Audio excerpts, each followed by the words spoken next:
জয় গুরু জয় গুরু জয় গুরু, জয় গীতা জয় গীতা জয় গীতা। শিব শম্ভু কথা। মন্ত্রের দশবিধ সংস্কার। আজকে 3 নম্বর আর 4 নম্বর। মন্ত্রের সমস্ত বর্ণ পৃথক পৃথক করে নিয়ে বং এই মন্ত্র পাঠ করে প্রত্যেক বর্ণকে চন্দন জল দ্বারা 100 বার বা 10 বার তাড়না করার নাম তাড়ন। 4 নম্বর, 10 বার তাড়ন করে মন্ত্রের বর্ণ সংখ্যা অনুসারে রক্তকরবী ফুল দিয়ে রং মন্ত্র পাঠ করে হনন করার নাম বোধন।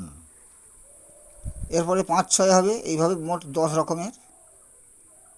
সবাই ভালো থাকবেন, সুখে থাকবেন, শান্তিতে থাকবেন, আর এই জগৎ সংসারে সবাইকে যথাযোগ্য স্থানে সম্মান প্রদান করি। আবার দেখা হবে।